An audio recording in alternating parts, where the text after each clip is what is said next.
The courtroom was suffocating, not from heat, but from tension, from the barely contained rage sitting thick in the air, from the quiet despair of a grieving family watching justice slip through their fingers. Nathan Caldwell sat at the defendant's table, legs stretched out, arms crossed, smirking like the world belonged to him. He wore an impeccably tailored suit, his blonde hair slicked back with effortless wealth, his father's army of lawyers flanking him like an impenetrable shield. And why wouldn't he be relaxed? He had already won. Judge Whitmore's voice droned through the courtroom, reading out the sentencing decision. Due to mitigating circumstances, lack of prior offenses, and demonstrated remorse, Nathan scoffed at that. He hadn't shown a damn bit of remorse. Hello, Mr. Pictures here, and before we continue with the story, please subscribe to the channel as it would allow me to continue with these stories. Thank you. Now, back to the story. The defendant, Nathan Caldwell, is sentenced to 18 months probation, a suspended license, and mandatory rehabilitation. Murmurs rippled through the packed room. Disbelief, outrage, then a single choked sob. Nathan barely spared a glance at the widow in the second row, her face buried in her hands, shoulders shaking. Her husband, Daniel Reeves, a Marine veteran, a father of two, a man who spent his life protecting others, was dead. Because of him, because Nathan had been drunk, speeding, untouchable, because money and a last name had saved him from anything more than a slap on the wrist. He let out a quiet chuckle, shaking his head. The system worked. Then he felt it. A presence, a weight. He turned his head slightly and for the first time locked eyes with James Holloway. The man sat in the gallery, still as a stone, broad-shouldered, grizzled, built like a man who had spent his life in places where survival was never guaranteed. His gray eyes were cold, sharp enough to cut steel. Nathan had seen a lot of people look at him with anger before, jealousy, envy, but never like this. James didn't look like a man who wanted to yell. He looked like a man who had already decided something.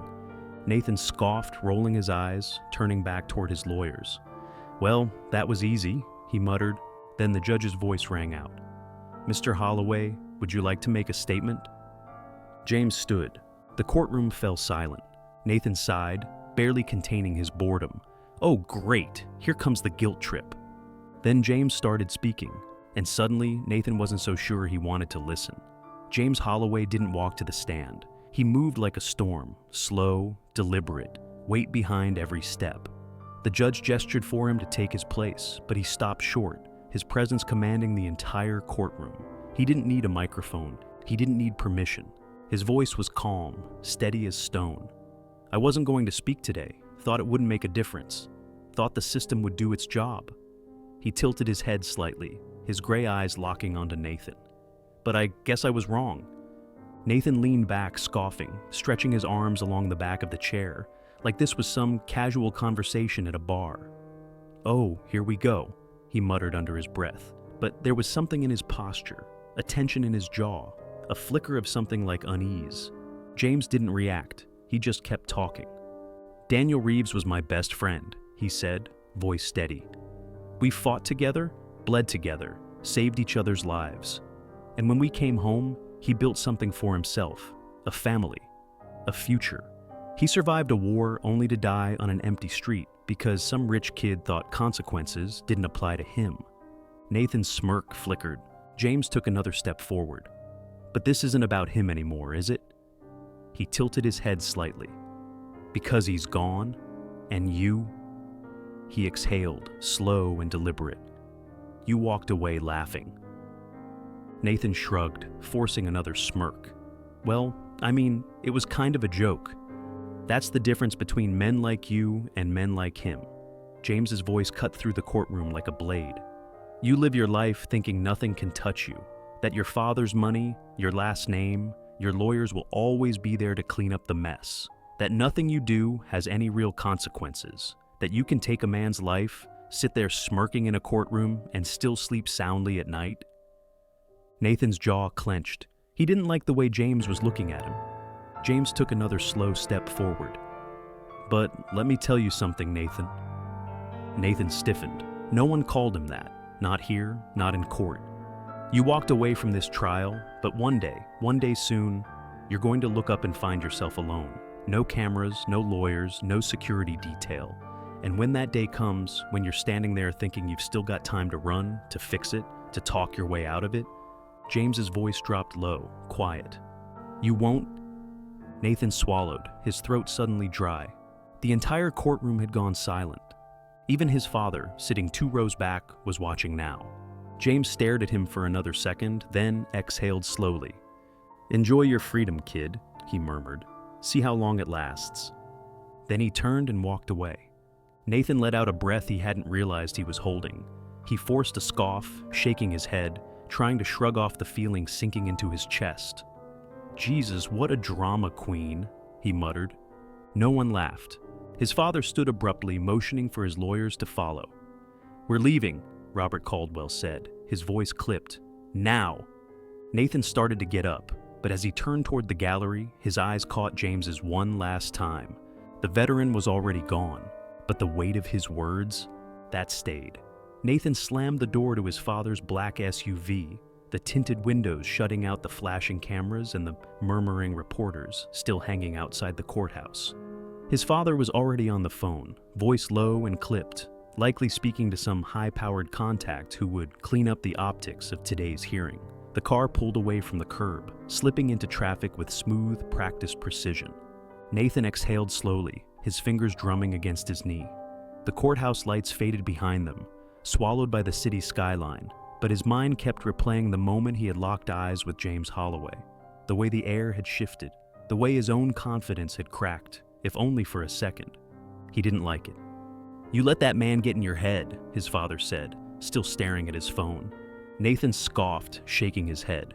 Please, he's a washed-up soldier, just bitter he couldn't do anything to stop me from walking out of there. He smirked, but it didn't sit right on his face this time. It felt forced. His father finally looked up. Bitter men are the most dangerous ones, Nathan. He sighed, rubbing his temple like he was exhausted of cleaning up his son's messes. They don't need money or power. They don't need permission, they just need time.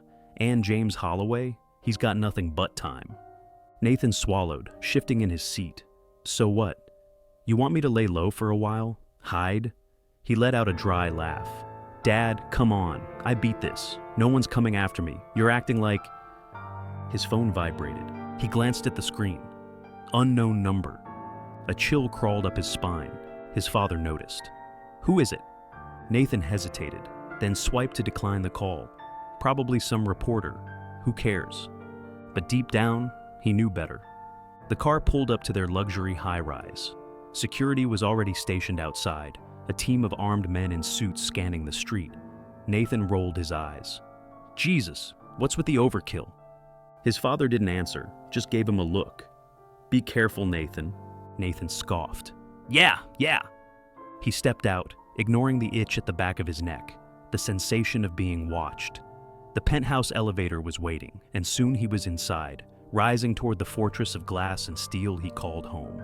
Yet for the first time in his life, it didn't feel secure. Inside, he tossed his jacket onto the couch, moving straight for the bar. He poured a drink, downed it in one swallow, then checked his phone. Another missed call. His heart thumped. Then, a message. It was short, simple, cold. Still laughing? Nathan's grip tightened on the glass.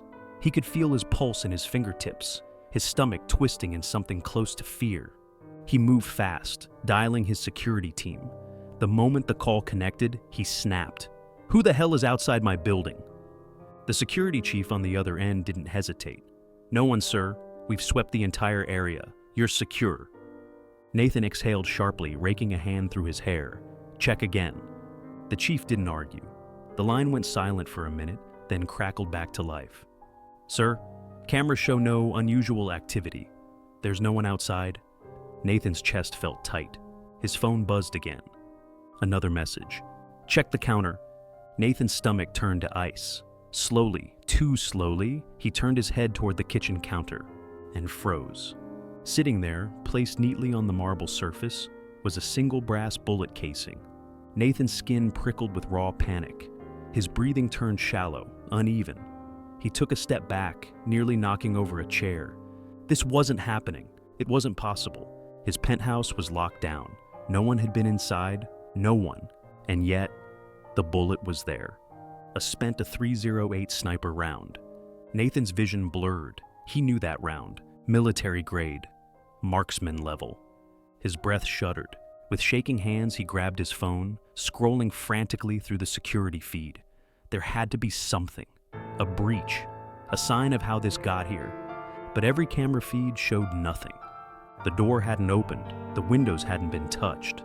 It was as if the bullet had appeared out of thin air. Then, his phone buzzed one last time. A final message. Nowhere is safe. Nathan dropped the phone like it burned him. His heart was hammering so loud he could hear it in his skull. His eyes darted around the penthouse, suddenly hyper-aware of every shadow, every blind spot. James Holloway wasn't just a man, he was a ghost. Nathan had walked out of that courtroom thinking he had won.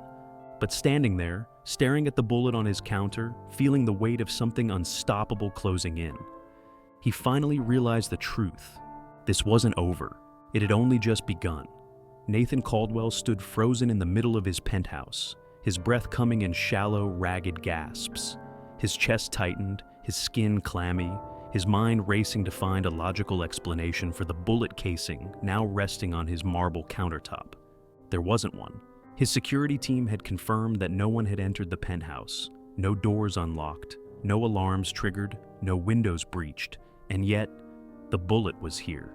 The weight of it felt suffocating, heavier than the glass of whiskey he had abandoned in his shaking grip.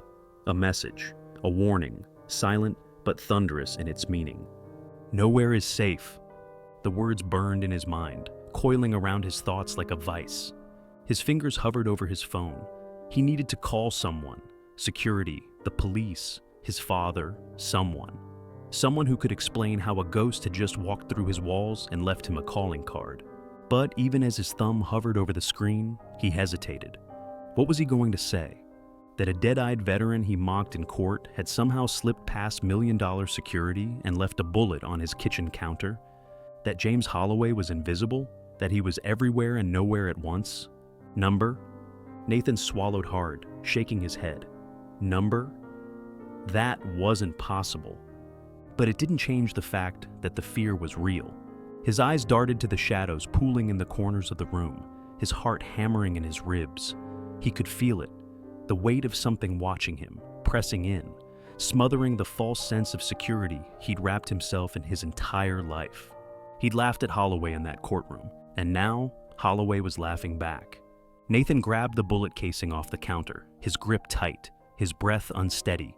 He turned it over in his palm, running his thumb over the cold brass. The etching on the side, a date. His stomach plummeted. The day of the accident, the day he killed Daniel Reeves. Nathan's knees almost buckled. This was not a coincidence. This was not some mind game. This was real. The phone in his hand buzzed again. He flinched. His fingers twitched, nearly dropping the device, but he forced himself to look. Unknown number. His throat closed. He shouldn't answer. Every instinct in his body told him not to. But his pride, his arrogance, the same arrogance that had kept him smirking in court, forced his thumb to swipe the screen. He pressed the phone to his ear, trying to keep his voice steady. "Listen, you son of a... You feel it now, don't you?" Nathan froze. Holloway's voice was calm, measured, devoid of emotion. "You thought you could just walk away," the veteran continued, voice a whisper of steel, "that you'd get 18 months probation and move on with your life, that the world would forget, that I would forget." Nathan's breathing was uneven, jagged. His fingers tightened around the bullet casing in his other hand, his knuckles white. Holloway's voice dropped lower. "But now you finally understand. Justice doesn't stop at the courtroom doors, and there are some debts that can't be paid with money."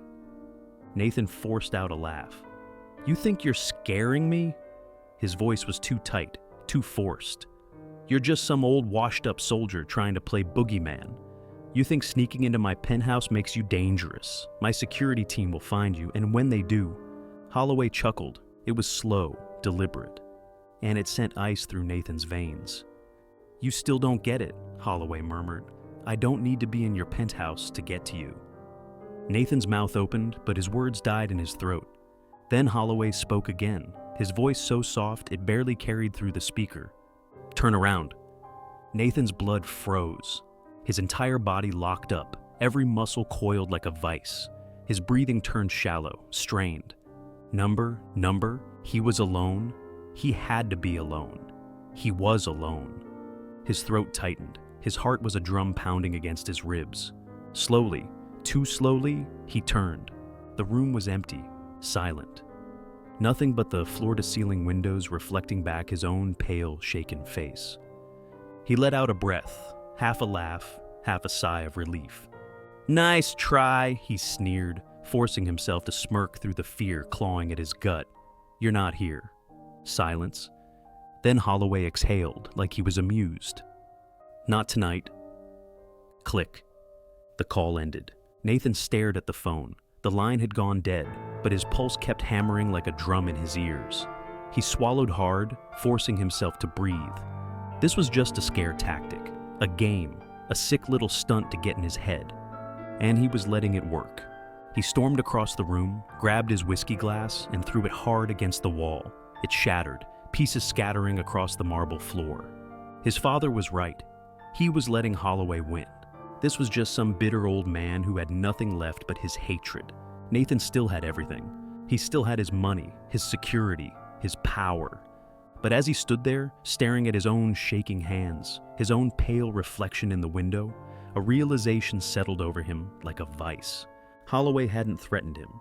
He hadn't made demands. He didn't need to, because he had already done something far worse. He had planted a seed of fear, of doubt. And Nathan knew, no matter how many guards he hired, how many cameras he installed, how much distance he put between himself and James Holloway, he would never sleep soundly again, because he would always be waiting for the day the ghost came knocking again. And next time, there wouldn't be a warning, the end.